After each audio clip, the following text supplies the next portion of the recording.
بلکہ حالات یہاں تک ہیں کہ آج بچوں کو، نوجوانوں کو اپنے ماں باپ کے پاس بیٹھنے تک کی بھی مہلت اور فرصت نہیں ہے کہ 10 منٹ 15 منٹ ماں باپ کے پاس بیٹھیں تاکہ ان کا دل خوش ہو اور انہیں کچھ اپنی طبیعت بتائیں، وہ آپ کو اپنی طبیعت بتائیں۔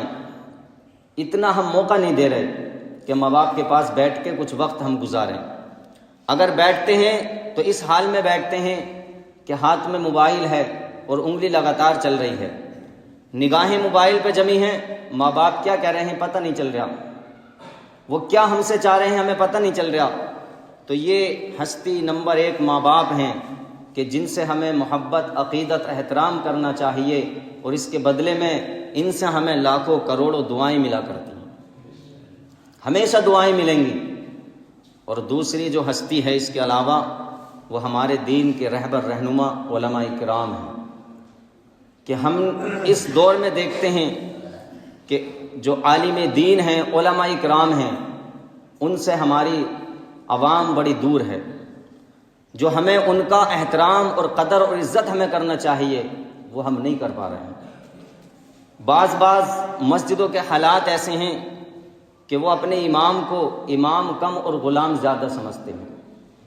عوام یہ چاہتی ہے کہ ہم اپنے امام کو اپنی انگلیوں کے اشاروں پر نچاتے رہیں، اور جیسے ہم کہیں امام ویسا کرتے رہے تو امام کی بہت تعریف کریں گے، اور جیسا وہ کہیں اگر امام ویسا نہ کرے تو وہ دل میں حسد اور نفرت لے کر کسی مدعے پر لا کر پھر امام کو مسجد سے نکال دیتے ہیں۔ یہ آج کے بالکل تازہ اور زندہ حالات ہیں، اور امام اس بات پر بولتے ہوئے ڈرتے ہیں، گھبراتے ہیں۔ وہ کہتے ہیں بھائی ہم کیسے بتائیں، ہم کیسے سمجھائیں عوام کو، کہ عوام کے ذہن میں یہ ہوگا کہ یہ تو اپنی عزت کرانا چاہتے ہیں۔ میرے پیارے، میں اس لیے آپ حضرات تک یہ بات پہنچا رہا ہوں، مقصد یہ نہیں کہ آپ میری عزت کریں گے، میرا احترام کریں گے۔ میں کتنے دن آپ کے سامنے رہ سکتا ہوں، کوئی پتہ نہیں، کوئی بھروسہ نہیں زندگی کا، کب انسان کو کیا بیماری آ جائے، کیا مرض آ جائے، جیسا کہ آپ نے ابھی دیکھا کچھ دن پہلے، کس کے ساتھ کیا ہو جائے کوئی پتہ نہیں۔ لیکن میں یہ چاہتا ہوں کہ ہم اس نیت سے اور اس ایمان اور عقیدے کے ساتھ ہم اپنا نظریہ یہ بنا لیں کہ یہ جو مصلی امامت ہے، اس پر رہنے والا جو ہے وہ نائب رسول ہوا کرتا ہے۔ ہم اپنا نظریہ بنائیں کہ جو اس مصلی پر نائب رسول ہوگا، ہمیں ہر حال میں اس کا ادب اور احترام کرنا۔ ضروری تھوڑی کہ ہم ہی رہیں گے، اور ہم رہیں گے تو کب تک رہیں گے؟ ہم رہیں گے کب تک رہیں گے؟ ہم جائیں گے، ہمارے بعد کوئی دوسرا آئے گا، دوسرا جائے گا، اس کے بعد کوئی تیسرا آئے گا، اور یہ سلسلہ جو ہے چلتا رہے گا، یہ سلسلہ جو ہے چلتا رہے گا۔ لیکن اگر ہم نے اپنا نظریہ نہیں بدلا تو ہم امام بدلتے رہیں گے، امام پہ امام ہم بدلتے رہیں گے، اور ہماری جنریشن جو نئی نسل ہے وہ ان باتوں کو دیکھ کر نہ تو کبھی امام بننا پسند کرے گی اور نہ وہ کبھی امام سے محبت کرنا پسند کرے گی۔ یہ حالات ہیں تازہ۔ کسی کے بچے صاحب پوچھ کے دیکھیے کہ اگر تجھے مسجد کا امام بنایا جائے تو تو بننے کے لیے تیار ہے؟ تو وہ یہ کہتا نظر آئے گا کہ میں مزدوری کرنے تو تیار ہوں لیکن مسجد کا امام بننے کے لیے تیار نہیں۔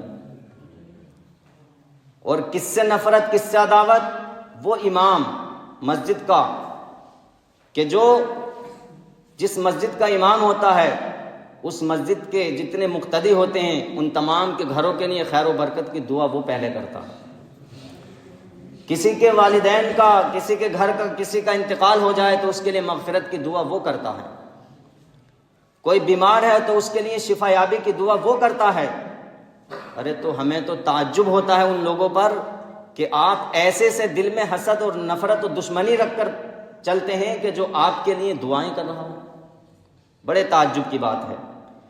یہ میں نے ایک جملہ سنا کہ مزرے کے اندر ایک امام صاحب تھے اور وہ کسی کے گھر پر فاتحہ میں تھے اور وہ دعا کرنے کی تیاری میں تھے، تو ایک صحابہ نے ان سے کہا کہ آپ نے وہ سورت تو پڑھی نہیں؟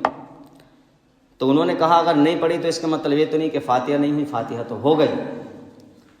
تو ان کے اندر اتنا حسد و اتنی نفرت، اتنی دشمنی ان کے اندر پتہ نہیں وہ کب سے پل رہی تھی کہ انہوں نے فوراً اس وقت ایسا جملہ کہا کہ جو امام کی شان کے بے حد خلاف تھا۔